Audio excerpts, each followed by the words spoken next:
Hello everyone and welcome to a very nice game that was played yesterday. It's actually one of the games that was played in a match. It was a 7-game match between Alireza Firuza and MagnusCarlsen. I saw the game on X. Alireza's brother Mohammad Reza shared it and I decided to check it out, and indeed it's a very nice game. And you guys might remember that after beating Yanni Pomniš in their 2021 World Chess Championship match, Magnus said that he will not be facing anyone from the previous generation. He wants to play someone from the new generation, sort of to make it interesting. And if he loses, by some, miracle, I think that's what he was saying, then he wants it to be against a representative of the new generation, such as Alireza here, or someone as young. He was 18 years old at the time. But that did not happen, as Alireza in the 2022 candidates tournament, Alireza placed 6th, I believe, and then in 2024 Alireza placed 7th. So it was that, if you guys remember, when Alireza had the huge farming session to overtake Wesley So on the ratings to qualify for the candidates tournament. So in the events that Alireza has played in the candidates, he finished 6th and 7th. But you have to finish first in order to challenge the world champion for the title of world champion. So maybe in the next one, if he will qualify, but so far it wasn't the case. And it was very, very close since there was no challenger. Yanni Pomniš had to play someone, then it was Jan versus Ding, and it could have been anyone other than that challenger. Hikaru Nakamura had a great chance. He was half a point away from challenging for the title. Teimur Rajabov was also half a point away from challenging from the title. So it was a pretty crazy turn of events after Magnus decided not to defend his title. But okay, that's the reason why every time Magnus faces Alireza, everyone wants to see that game. And, well, they're just two incredibly strong players. And we're going to discuss what happened in the entire match, but first we're going to check out this game. So Alireza with white opens with pawn to e4. And as you can see, Alireza doing very well. He's even higher rated than Magnus in this game. We have pawn to c5. Magnus opts for the Sicilian defense, as he usually does. Knight to f3. We have knight to c6 and knight c6, and Alireza opts for the Rossolimo, or the Nimzovich-Rossolimo attack. Bishop to b5. Pawn to e6 by Magnus, castles, and knight to g to e7.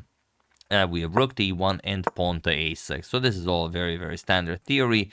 Nothing new being played here. Bishop to f1. This is the top reply for white. We have pawn to d5. E captures, knight captures, and pawn to d4. Again, nothing weird being played here. We have knight back to f6 by Magnus, and bishop to e3, adding support to that d4 pawn. We have c captures, knight captures on d4, and bishop to d7. Again, nothing new played here. Pawn to c4, very standard idea against the Sicilian, and now knight to e5. Now, more often, bishop to e7 or even captures on d4 is played. Knight to e5 is a very, very rare move, and that's why we get a very, very interesting position. We have pawn to h3, taking away the g4 square from the knights, and also in the future, you will have some extra breathing room for that white king. We have bishop to e7 by Magnus, and knight to c3. We have castles kingside, and queen to b3. There are some other games where this was played. Knight to f3 is an on move, but queen to b3 never, and it is not as of move 14 that we have a completely new game. So okay, b7 pawn is hanging, Magnus defends it, queen to c7, and we have rook a to c1, developing the rook, nicely aligning it with the queen on c7, rook a to c8, Magnus puts more pressure on the c file, and knight to a4. And now Alireza wants to play knight to b6, so Magnus eliminates the knight.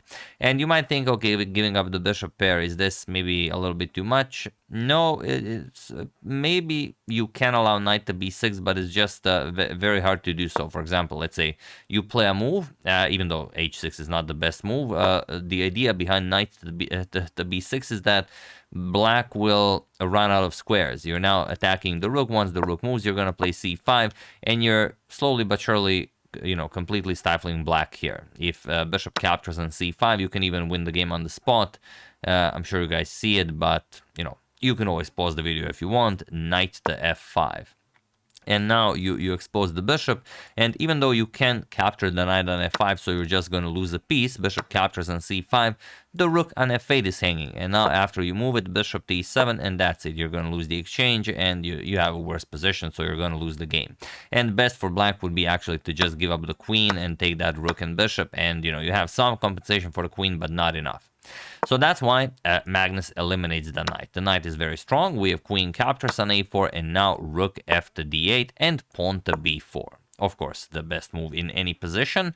Pawn to h6 by Magnus, and queen back to b3, adding more support to c4, but also freeing up that a file for the a pawn. We have knight to g6 by Magnus and knight to f3, bishop to d6, and now just pawn to g3. So the bishop queen battery isn't very useful, and also you're controlling that knight on g6 very nicely. So Magnus goes knight to e5, offers a trade, and Alireza trades. We have knight captures, bishop captures, and rook c to d1, offering a trade of rooks. We have rook captures on d1 by Magnus, rook captures, and knight to e4. And it's a, perfectly fine position with queen d3, but it's very difficult to find a move like queen to d3. In a blitz game, white would have somewhat of an edge. But here, Alireza played bishop to g2, and now the position is perfectly fine, but Magnus has to play knight to c3. And then it's perfectly fine. You attack the rook, and then you capture on c4. But Magnus did not attack the rook first. Magnus played queen captures on c4 right away, and now Alireza is completely winning. The question is, will Alireza find the idea? Have at it while I give you a couple of seconds, pause the video, and win the game for Alireza.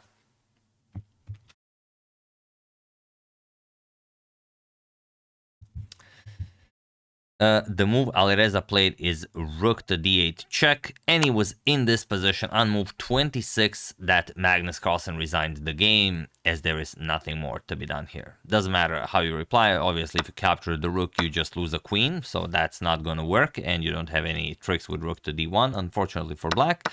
And if you play king to h7, again, it doesn't matter. You could capture the rook, you could capture the knight, both is perfectly fine. Rook captures on c8, and now what do you play? If queen captures on c8, you lose the knight, even with check, and you're just going to be down a full bishop.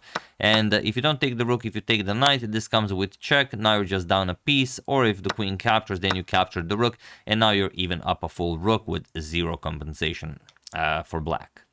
So yeah, beautifully played by Alireza. Magnus wasn't low on time. He was lower on time. Just no one considers over a minute low on time for Magnus. It was just a very, very serious blunder.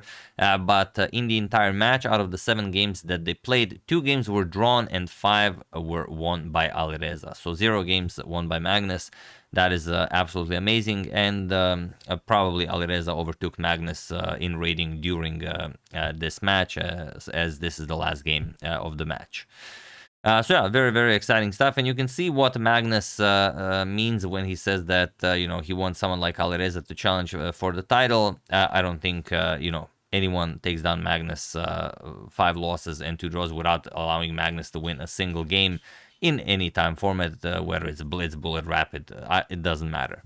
But yeah, Alireza did it, and well, I guess that is one of the reasons why Magnus wanted Alireza to be maybe the next challenger. So yeah, that's the game. Hope you guys enjoyed it. Very nicely played by the Prince of Persia, as they call him. I would like to thank Norman Duda, Justin and Olaf Love Chess, Mohammed Babar Khalil, Terry Walters, and Seshadri Subramanian for a contribution to my channel. Thank you a lot. I really appreciate it. As usual, you can check 2 of my previous videos here. Thank you all for watching, and I will see you soon, continuing to check up on your wonderful suggestions and whatever else happens in the chess world. Thank you all. I will see you soon, and have an excellent rest of your day. And thank you all for the wonderful birthday wishes. I went through all of them, and thank you very much. See you soon.